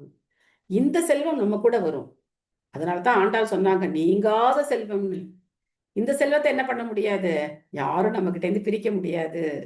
நான் அன்னைக்கே உங்கள்கிட்ட சொன்னேன், இந்த அக்கௌண்ட் எங்க அக்கௌண்ட், வைகுண்டா பேங்க், நம்ம பர்சனல் அக்கௌண்ட். யாரும் இதுல இருந்து என்ன பண்ண முடியாது, நாமினிலாம் கிடையாது இதுக்கு. நாம தான் இந்த அக்கௌண்ட்டுக்கு, நாம தான் ஃபுல்லா உரிமையாளர் நம்ம. ஸோ இந்த அக்கௌண்ட்ல நம்ம எத்தனை கோடி வேணா சேர்க்கலாம். ஐடி கிடையாது, எந்த டேக்ஸும் கிடையாது. இது நம்ம செய்ய செய்ய என்ன ஆகிட்டே இருக்கும், பெருகிக்கிட்டே இருக்கும். அதனால இந்த அக்கௌண்ட்ல இந்த பேலன்ஸை நம்ம என்ன பண்ணணும், அதிக பண்றதுக்கு பார்க்கணும். எவ்வளோ நாம ஜபம் சொல்றோமோ அவ்வளோ பேலன்ஸ் நமக்கு இன்க்ரீஸ் ஆகிட்டே இருக்கும். அதனால மற்ற அக்கௌண்ட்டெல்லாம் நம்ம பார்க்கக்கூடாது, அதுலெல்லாம் எவ்வளோ வரும் இதில் எவ்வளோ வரும்லாம் பார்க்கக்கூடாது. நம்ம இந்த வைகுண்டா பேங்க்ல நம்ம அக்கௌண்ட்ல எவ்வளோ போட்டிருக்கோம் அது மட்டும்தான் நம்ம பார்க்கணும். இன்னைக்கு கரெக்டாக பண்ணிட்டோமா, 16 மாலை பண்ணிட்டோமா, அதுக்கு மேலே சொல்ல முடியுமா, அதுதான் நம்ம பார்க்கணும். மற்றவங்களுக்கு சொல்லி கொடுத்தோம்னா இன்னும் இது ஜாஸ்தி ஆகிடும். மற்றவங்களுக்கு சொல்லி கொடுக்கும்போது என்ன ஆகும், 2 பெனிஃபிட். ஒரு பெனிஃபிட் என்ன, மற்றவங்களுக்கு நம்ம சொல்றதுனால பகவான் ரொம்ப சந்தோஷப்படுவார். ஆஹா, என்னை பத்தி பேசுறாங்களே அப்படின்னு சொல்லி பகவான் ரொம்ப சந்தோஷப்படுவார். அப்புறம் அதுல இன்னொரு நமக்கு என்ன பெனிஃபிட் அப்படின்னாக்க, ஒன்று பகவானுக்கு பிரியமானவர்களா ஆயிடலாம், இன்னொன்று நம்மளை நாம திருத்திக்கலாம். நாம பண்ற தவறெல்லாம் நம்ம வந்து திருத்திக்கலாம். ஆமா, நம்ம தப்பு பண்றோம் அப்படின்னு நமக்கு புரியும். 2 பெனிஃபிட் நமக்கு. ஸோ அதனால இந்த செல்வத்தை தான் நம்ம சேர்க்கணுமே தவிர மற்றதெல்லாம் நம்ம சேர்த்து ஒரு பிரயோஜனமும் கிடையாது. ஓகே, நெக்ஸ்ட் பொன்மணி மாதாஜி படிக்கிறீங்களா? பொருளுரை ஆசா பக்தி வேதாந்த சுவாமி ஸ்ரீல பிரபாதாக்கு ஜெய். திட்டம் போடுவதில் மிகவும் சுறுசுறுப்பாக இருந்த புகழ்பெற்ற இந்திய விஞ்ஞானி ஒருவர் மிகவும் முக்கியமான ஒரு கூட்டத்திற்கு சென்று கொண்டிருக்கும் பொழுது தடுக்க முடியாத காலனால் திடீரென அழைத்து கொள்ளப்பட்டார். இதனால் தனது உயிர், மனைவி, குழந்தைகள், வீடு, நிலம், செல்வம் போன்றவைகளை அவர் துறக்க வேண்டியதாயிற்று. இந்தியாவில் அரசியல் எழுச்சி ஏற்பட்டு அது பாகிஸ்தானாகவும் இந்துஸ்தானாகவும் பிரிக்கப்பட்ட போது பல செல்வாக்குள்ள பணக்காரர்கள் காலனின் ஆதிக்கத்தினால் தங்களது உயிர், உடைமை மற்றும் மதிப்பு ஆகியவற்றை கைவிட வேண்டியதாயிற்று. இதை போன்ற நூற்றுக்கணக்கான, ஆயிரக்கணக்கான உதாரணங்கள் உலகில் பிரபஞ்சத்தில் உள்ளன. அவை அனைத்தும் நித்தியமான காலனின் கோலமேயாகும். எனவே காலத்தின் ஆதிக்கத்தை வெல்லக்கூடிய சக்தி வாய்ந்த ஜீவராசி பிரபஞ்சத்திலேயே இல்லை என்பது முடிவாகும். வெல்ல முடியாத காலத்தின் ஆதிக்கத்தை பற்றி பல கவிஞர்கள் கவிதைகள் புனைந்துள்ளனர். காலத்தின் ஆதிக்கத்தால் பிரபஞ்சங்களில் பல அழிவுகள் நிகழ்ந்துள்ளன. அவற்றை ஒருவராலும் தடுக்க முடியவில்லை. நம் அன்றாட வாழ்விலும் கூட பல பொருட்கள் வந்து போகின்றன. ஆனால் அவற்றை நம்மால் கட்டுப்படுத்த இயலவில்லை. மாறாக அவற்றினால் நாம் துன்புறவோ அல்லது அவற்றை சகித்து கொள்ளவோ வேண்டியுள்ளது. அதுவே காலத்தின் கோலமாகும். தேங்க்யூ மாதாஜி. ஹரே கிருஷ்ணா. ஹரே கிருஷ்ணா. ஸோ எப்படி நம்ம வந்து 5 பேருக்கு பட்ட கடனை தீர்த்தோமோ, எப்படி நம்ம வந்து 5 விதமான பாவங்கள்லேருந்து விடுபட்டோமோ, அதே மாதிரி காலத்தினுடைய ஆதிக்கத்திலேருந்து நம்ம விடுபடலாம். இது எப்படி சூப்பரா இருக்கு இல்லையா? காலத்தினுடைய ஆதிக்கம், காலனுடைய ஆதிக்கத்திலேருந்து விடுபடலாம். இது கேட்கும்போது எப்படி இருக்கு, நல்லா இருக்கா இல்லையா? என்ன யாரும் பதிலே சொல்ல மாட்டேங்கிறீங்க? எஸ் மாதாஜி. ஓகே. ஸோ இது நான் சொல்லல, பாகவதத்துல சொல்லப்பட்டிருக்கு. சுகதேவ கோஸ்வாமி சொல்ற, ஆயுர் ஹரதிவை பும்சாம் உத்யன் ஹஸ்தம் ஜயன் யசோ தஸ்யாத்தே யக்ஷனோ நீத்த உத்தம ஸ்லோக வார்த்தையா அப்படின்னு சொல்ற. முதல் வரி பாருங்க, ஆயுர் ஹரதி. ஹரத்தினா என்னது, வலுக்கட்டாயமா பிடுங்கிக்கிறது. ஹரதி அப்படின்னா பிடுங்கிட்டு போறது. யார் பிடுங்கிட்டு போறாராம்? ஆயுர் ஹரதிவை பும்சாம், மனிதர்களுடைய எல்லா மனிதர்களுடைய ஆயுளையும் வலுக்கட்டாயமா பறிச்சிட்டு போறாராம். யார் சொல்லுங்க, யாரு படிச்சுட்டு போறாராம்? காலம். காலன் காலன் மாதாஜி. ம்ஹும். காலன். உத்யன் ஹஸ்தம் ஜயன் அசௌ. அசௌனா சூரியன். சூரியன். சூரியன் என்ன பண்றாராம்? உதிக்கும் போதும் ஒவ்வொரு நாளா குறைக்கிற. மறையும் போதும் நம்மளுடைய காலத்தை வலுக்கட்டாயமா பறிச்சுட்டு போறாரு. நம்மளால பிடிச்சு வச்சுக்க முடியுமா? நான் இந்த நேரத்தை தரமாட்டேன். பாருங்க, மணி இப்போ 4:55 4:55 ஆகுது போல இருக்கு. 4:50. பிடிச்சு வச்சுக்க முடியாது நம்மளால. நான் தரமாட்டேன். பாகவதம் படிச்சுட்டு இருக்கோம், இது இன்னும் கொஞ்ச நேரம் படிக்கலாம் நாங்க, நான் தரமாட்டேன் அப்படின்னு நம்மளால பிடிச்சு வைக்க முடியாது. ஆயுர் ஹரதிவை பும்சாம் உத்யன் ஹஸ்தம் ஜெயன் யசோ. போயிட்டே இருக்கும் ஒவ்வொரு டேயா. ஆமா, அப்போ வலுக்கட்டாயமா படிச்சுட்டு போறாராம்.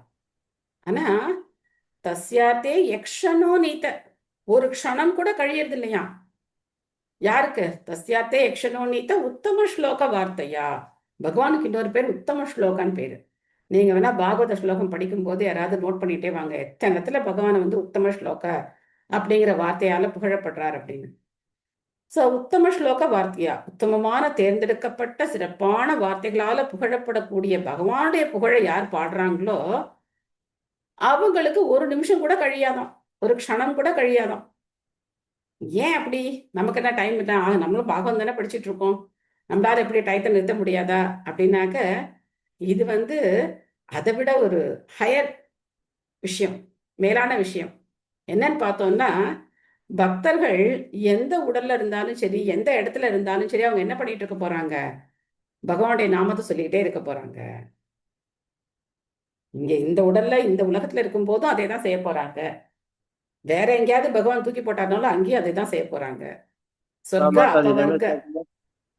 இதே மாதிரி இதெல்லாம் கேட்கும்போது பாகவதெல்லாம் கேட்கும்போது டைம் போறதே தெரியலேங்கிறோம். அதே தான் அது, டைம் போறதே அது பாட்டுக்கு. பிரபு, டைம் போறதே தெரியலன்னு சினிமா பாக்குறவங்க கூட தான் சொல்லுவான் பிரபு. இல்ல நம்ம உங்க இது அது வேற விஷயம். அதாவது இன்னும் சொல்லலாம், இன்னும் கேட்கலான்னு இருக்கு இல்லையா இருக்கு நமக்கு. அது மாதிரி நம்ம எங்க இருந்தாலும் சரி, சொர்க்க அபவர்க்க நரகேஸ்வர் அப்படி துல்லியார்த்த தர்ஷினக அப்படின்னு சொல்லப்பட்டிருக்கு. நம்ம எங்க இருந்தாலும் சரி, அதுதான் நம்ம பிரார்த்தனை பண்ணணும். நம்ம என்ன பிரார்த்தனை பண்ணணும்னா, பகவானே நீங்க என்ன எங்க வேணா போடுங்க, ஆனா என்ன மட்டும் எனக்கு வரம் கொடுங்க, உங்களை மறக்காது இருக்கணும், அந்த வரத்தை மட்டும் கொடுங்க. எங்க இருந்தாலும் சரி நான் உங்க நாமத்தை சொல்லணும். ஏன்னா நம்ம டிபெண்ட் பண்ண முடியாது, வேற எதையும் டிபெண்ட் பண்ண முடியாது. கிருஷ்ணா என்ன நீங்க வந்து சொர்க்கலோகத்துக்கு அழைச்சிட்டு போங்க, சரி சொர்க்கலோகம் கேட்க மாட்டோம், நம்ம கேட்கக்கூடாது. நம்ம வந்து நீங்க என்ன வைகுண்டத்துக்கு அழைச்சிட்டு போங்க, என்ன கோலோக விருந்தாவனத்துக்கு அழைச்சிட்டு போங்க அப்படிலாம் நம்ம கேட்கறத விட எதை பிரார்த்தனை பண்ணணும்? நீங்க எங்க போட்டாலும் சரி கிருஷ்ணா, உங்களுடைய சேவையை மறக்கக்கூடாது, உங்களை மறக்கக்கூடாது, அந்த ஒரு வரத்தை கொடுங்க அப்படின்னு தான் நம்ம கேட்கணும். அப்போ நம்மளுடைய காலம் கழியறதே கிடையாது இல்லையா? ஸோ எப்பவுமே நம்ம என்ன பண்ணிட்டு இருக்கலாம்? பிரபுபாதர் பார்த்தீங்கன்னா 70 வயசான ஒரு இளைஞன் மாதிரி என்ன பண்றார்? ஊர் உலகம்லாம் சுத்துறார், எல்லா நாடுகளையும் சுத்திக்கிட்டே இருக்கார், எங்க போனாலும் பிரச்சாரம் பண்ணிக்கிட்டே இருக்கார். 12 தடவை சுத்தி வந்தார், இந்த பூமியை 12 முறை சுத்தி வந்தார். 10 வருஷத்துல 14 முறை சுத்தி வந்தார் பிரபுபாதர். எப்படி அந்த வயசுல அவர் எப்படி வந்து டிராவல் பண்ணியிருப்பார் நம்ம யோசிச்சு பார்க்கலாம். ஸோ அவங்களுடைய வாழ்நாள் அப்படிங்கிறது எப்பவுமே நித்தியமானது, நிரந்தரமானது. ஸோ அதனால பக்திங்கிறதுக்கு அவ்வளவு ஒரு உயர்வு இருக்கு. பித்ரு பிராத்ரு சுஹ்ருத் புத்ராஹதாஸ்தே விகதம் வயம் ஆத்ம ச ஜரயா கிரஸ்தக பரகேகம் உபாசசே. உங்களுடைய தந்தை, சகோதரர், நண்பர்கள் மற்றும் மகன்கள் ஆகிய அனைவரும் இறந்து விட்டனர். நீங்களும் வாழ்வின் பெரும் பகுதியை கழித்து விட்டீர்கள். உங்களுடைய உடலும் முதுமை அடைந்து விட்டது. மேலும் வேறொருவரின் வீட்டில் நீங்கள் வாழ்ந்து வருகிறீர்கள். இன்னும் நினைச்சிட்டு இருக்கீங்களா ஹஸ்தினாபுர அரண்மனை என்னோடது, நான் தான் ராஜா அப்படின்னு? இது யாரோட வீடு? உங்க அரண்மனை கிடையாது. இனிமே நீங்க ராஜா கிடையாது, வேறொருத்தர் வீட்டுல தான் நீங்க உட்கார்ந்துருக்கீங்க. எல்லாரையும் எழுந்துட்டீங்க, அப்படி இப்படி உட்கார்ந்து இருக்கிறீங்களே அப்படின்னு சொல்லி விதுரர் கேட்கிறார் இல்லையா? கார்த்திகா மாதாஜி படிக்கிறீங்களா? ஹரே கிருஷ்ண மாதாஜி. ஹரே கிருஷ்ணா. பொருளுரை. திருதராஷ்டர் இரக்கமற்ற காலத்தின் கோலத்தினால் ஏற்பட்டுள்ள அவரது ஆபத்தான நிலையை பற்றி ஞாபகமூட்டப்படுகிறார். மேலும் அவரது கடந்த கால அனுபவத்தை கொண்டு இனி தன் கதி என்ன என்பதை கண்டறியும் அளவிற்கு அவர் அதிக புத்தி உள்ளவராக இருந்திருக்க வேண்டும். இவரது தந்தையான விசித்திர வீரியர் இவரும் இவரது இளைய சகோதரர்களும் பிறக்கும் முன்பே இறந்துவிட்டார். பீஷ்மதேவரின் அன்பாலும் அக்கறையாலும் தான் இவர்கள் நன்கு வளர்க்கப்பட்டனர். பிறகு இவரது சகோதரரான பாண்டுவும் இறந்து போனார். பிறகு குருஷேத்திர போர்க்களத்தில் அவரது 100 மகன்களும் பேரன்களும் மரணமடைந்தனர். அவர்களுடன் அவரது நலனில் அக்கறை கொண்டிருந்த பீஷ்மதேவர், துரோணாச்சாரியார், கர்ணன் மற்றும் பல அரசர்கள், நண்பர்கள் ஆகிய அனைவரும் கூட மரணமடைந்தனர். எனவே அவர் எல்லா ஆட்களையும் செல்வங்களையும் இழந்தவரானார். ஆனால் இப்பொழுதோ அவரால் பல்வேறு தொல்லைகளுக்கு உட்படுத்தப்பட்ட யுதிஷ்ட மகாராஜனின் தயவில் அவர் வாழ்ந்து வந்தார். இத்தனை துரதிருஷ்டங்கள் ஏற்பட்ட பின்பும் வாழ்வை தொடர்ந்து நடத்தலாம் என்று அவர் எண்ணினார். ஒவ்வொருவரும் அவரவர் செயலாலும் பகவானின் கருணையாலும் தன்னை காப்பாற்றிக் கொள்ள வேண்டும் என்பதை விதுரர் திருதராஷ்டிரருக்கு சுட்டிக்காட்ட விரும்பினார். ஒருவர் தன் கடமையை விசுவாசத்துடன் நிறைவேற்றி அதன் பலனுக்காக பரம அதிகாரியை நம்பியிருக்க வேண்டும். பரமபுருஷரால் பாதுகாக்கப்படாத ஒருவரை நண்பனோ, குழந்தையோ, தந்தையோ, சகோதரனோ, நாடோ அல்லது வேறொருவரோ காப்பாற்ற முடியாது. எனவே ஒருவர் பகவானின் பாதுகாப்பை தேடிக்கொள்ள வேண்டும். ஏனெனில் அத்தகைய பாதுகாப்பை தேடிக்கொள்வதற்காகவே மனித வாழ்வு உள்ளது.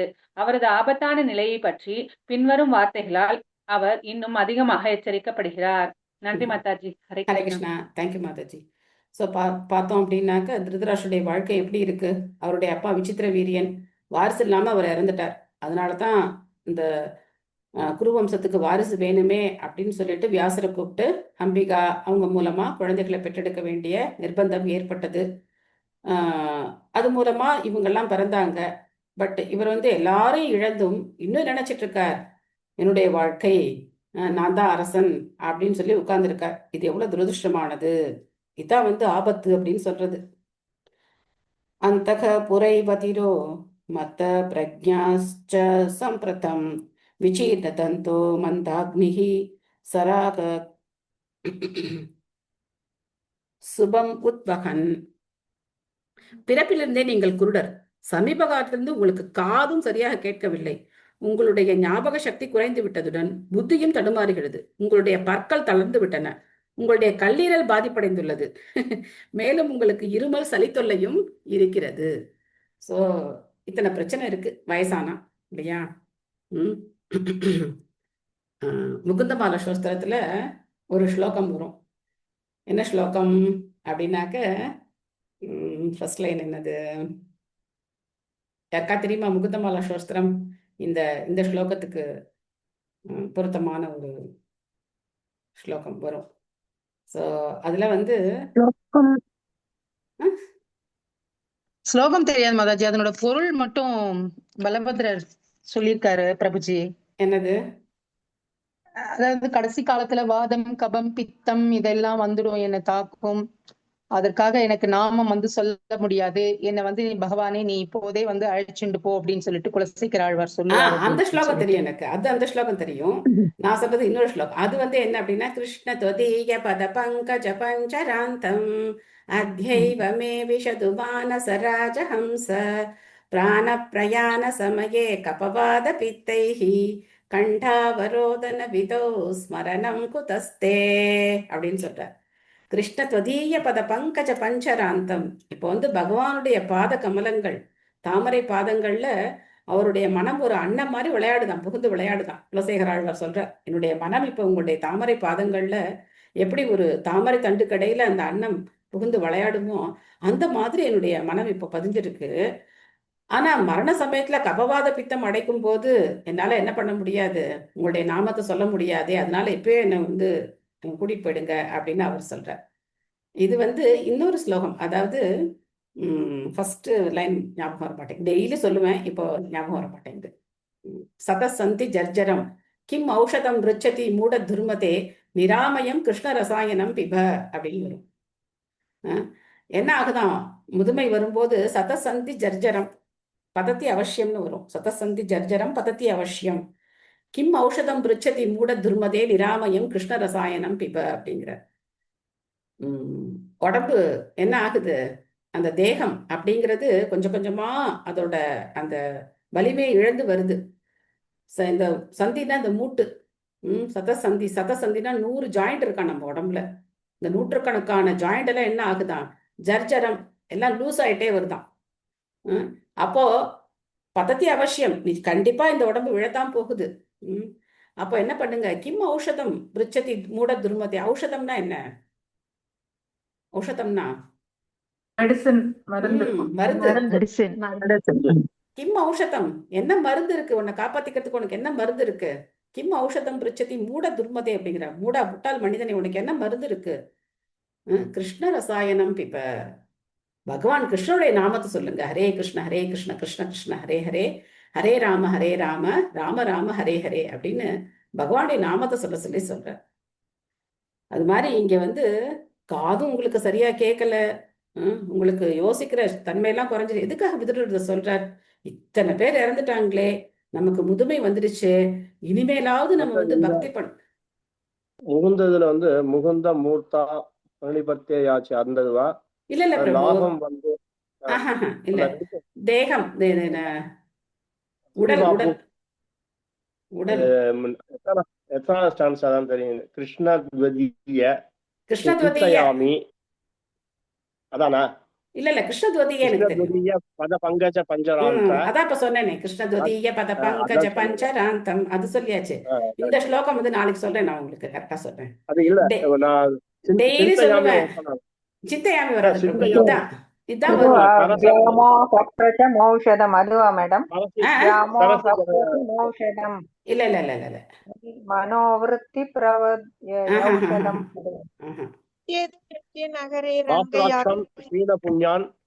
இல்ல இல்ல இல்ல இல்ல நிறைய இருக்கு. ஓகே, நிறைய இடத்துல சொல்லியிருக்காரு. பட் இந்த ஸ்லோகம் ரொம்ப பொருத்தமா இருக்குன்னு சொல்லி தான் நான் அதை கோட் பண்ணலாம். நாளைக்கு சொல்றேன். டெய்லி காலம்பரை சொல்லுவேன். டக்குன்னு இந்த ஃபர்ஸ்ட் லைன் வர மாட்டேங்குது. சோ எதுக்காக சொல்றாருன்னா, இத்தனை பேருடைய மரணத்தை பார்த்து கூட நாம சாஸ்வதமா இருக்க போற மாதிரி நம்ம இருக்கோம் இல்லையா? அதான் என்னது முட்டாள்தனம். அவங்க எல்லாம் போறாங்க, எஸ் நான் சாஸ்வதமா இருக்க போறேன், எனக்கு ஒன்றும் ஆகாது, பெரிய ஹாஸ்பிட்டல்லாம் இருக்கு, என்கிட்ட பேங்க் பேலன்ஸ் இருக்கு, ஏதாவது வந்தா நான் உடனே போய் ட்ரீட் பண்ணிக்கலாம், நான் நித்தியமா வாழ போறேன் அப்படின்னு நினைக்கிறதா என்னது மாயை. சோ அந்த மாதிரி நம்ம என்ன பண்ணக்கூடாது, இருக்கக்கூடாது. இதம் சரீரம் இதம் சரீரம், இதம் சரீரம், எஸ் எஸ் எஸ், இதம் சரீரம் பரிணாம பேஷனம் பதத்ய அவசியம் சதசந்தி ஜர்ஜரம் கிமௌஷதை கலிச்யசி மூட துர்மதே நிராமயம் கிருஷ்ண ரசாயனம் பிப. இதம் சரீரம், இதம் சரீரம், இதம் சரீரம் பரிணாம பேஷனம் பதத்தி அவசியம், பதத்தி அவசியம், அது விழத்தான் போகுது. சதசந்தி ஜர்ஜரம் கிம் ஔஷதம் பிருச்சதி மூட துர்மதே நிராமயம் கிருஷ்ண ரசாயனம் பிப. இதம் சரீரம், பகவானுடைய நாமத்தை குடிக்க சொல்ற. பிப, நம்ம டெய்லி சொல்றோம் இல்லையா, பிபத பாகவதம் ரசமாலயம் அப்படின்னு சொல்றோம் இல்லையா. பிப அப்படின்னா குடிக்கிறது. பாகவதத்தை படிக்க கூடாதான், என்ன பண்ணணுமா, குடிக்கணுமா. ஏன்னா இது ரசமாலயம், இது ரசங்கள் நிறைந்தது, இதை குடிக்கணும் அப்படின்னு சொல்ற. எத்தனை ரசங்கள் நம்ம பார்த்தோம் இல்லையா பாகவதத்துல, எத்தனை விதமான ரசங்களை நம்ம பார்க்கிறோம். ஸோ அதனால பாகவதம் வந்து ரொம்ப உயர்ந்த நிலையில பகவானை பத்தி அனுபவிக்கிற பக்தர்களுக்கு உண்டானது. ஆனா பிரபுபாதருடைய கருணையினால நமக்கு அந்த ரசமெல்லாம் தெரியலைன்னாலும் அட்லீஸ்ட் நம்ம வந்து படிக்கிறதுக்கான வாய்ப்பாவது நமக்கு கிடைச்சிருக்கு. ஓகே, நேரம் பறந்தோடி விட்டது. இதை நம்ம வந்து மொழிபெயர்ப்பு நாளைக்கு முடியாது, நம்ம திங்கக்கிழமை படிக்கலாம். ஓகே, யாருக்காவது ஏதாவது கேள்விகள் இருக்கா? கேள்விகள், கருத்துக்கள்?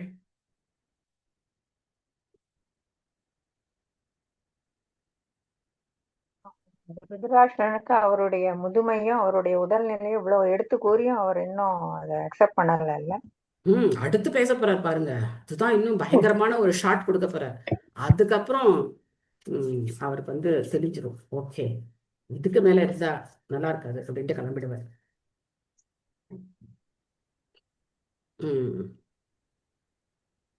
நாம என்ன பண்ணக்கூடாது, திருதராஷ்டிரர் மாதிரி இருக்கக்கூடாது. அதுதான் நம்ம தெரிஞ்சுக்கணும். நமக்கான பாடம் தான் மாதாஜி அது இல்லையா? ஆமா, நமக்கான பாடம். நாம திருதராஷ்டிரர் மாதிரி உட்கார்ந்துருக்க கூடாது.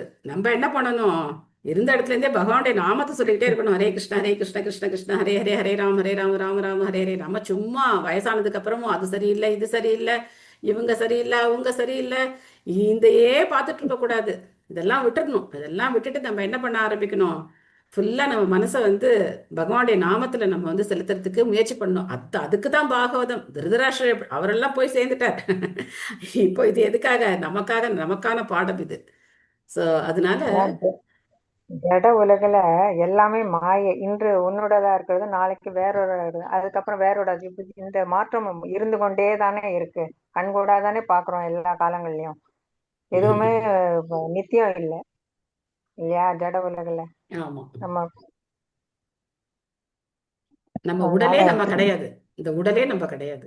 அதுக்கப்புறம் தானே இந்த உடலை சேர்ந்ததெல்லாம் இல்லையா? ஃபர்ஸ்ட் அதனால்தான் அகம் மமேதி அதுல இருந்து வெளியில வரணும். அகம்னா நான், மம இதி அப்படின்னா இதெல்லாம் என்னுடையது. அகம் மமேதி அந்த எண்ணத்துல இருந்து வெளியில வரணும். நான் என்னுடையது, இந்த எண்ணத்துல இருந்து நம்ம வெளியில வரணும். ஓகே, இது எல்லாமே பகவானுடையதுன்னு தெரிஞ்சுக்கணும். 2 விஷயம் ரொம்ப முக்கியம். ஒண்ணு என்னோடது இல்லைன்னு தெரிஞ்சுக்கணும். இன்னொன்னு என்ன தெரிஞ்சுக்கணும்? இதெல்லாம் பகவானுக்கு சொந்தமானது. ஈஷாவாசியம் இதம் சர்வம். இதெல்லாம் நான் பகவானுடைய சேவையில தான் நான் வந்து ஈடுபடுத்தணும் அப்படின்னு தெரிஞ்சுக்கணும். 2ம் தெரிஞ்சுக்கணும். அப்பதான் அது வந்து முழுமையாகும். ஓகே, இன்றைய பாசுரம் யாருக்கு எந்த கேள்வியும் இல்லை அப்படின்னாக்க பாசுரம் மாதாஜி வரல போல இருக்கு. ஓகே, படிக்கட்டுமா? படிங்க பிரபு.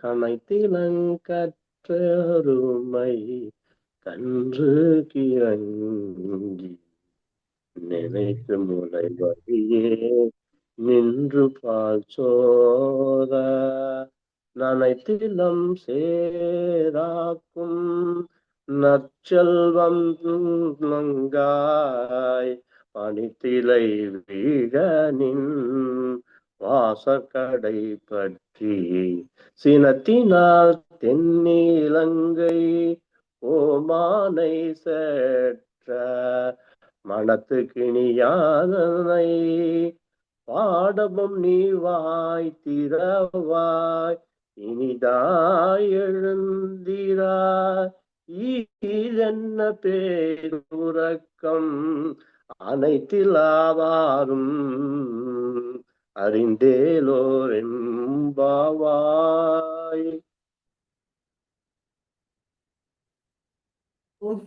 தேங்க்யூ பிரபு. Thank you all. Hare Krishna Hare Krishna Krishna Krishna Hare Hare, Hare Rama Rama Rama Hare Hare. So, Hare Krishna. Thank you, Mataji. Hare Krishna. Hare Krishna. Hare Krishna. Thank you, Mataji. Namaskar, Mataji. Namaskaram. Hare Krishna. Thank you. Hare Krishna. Hare Krishna Mataji. Thank you, Hare Krishna, Mataji. Hare Krishna. Thank you. 1 hour. Thank you. Hare Krishna. Hare Krishna. எனக்கு அடுத்த ஒரு class இருக்கு, நான் end கொடுத்துட்றேன். ஹரே கிருஷ்ணா.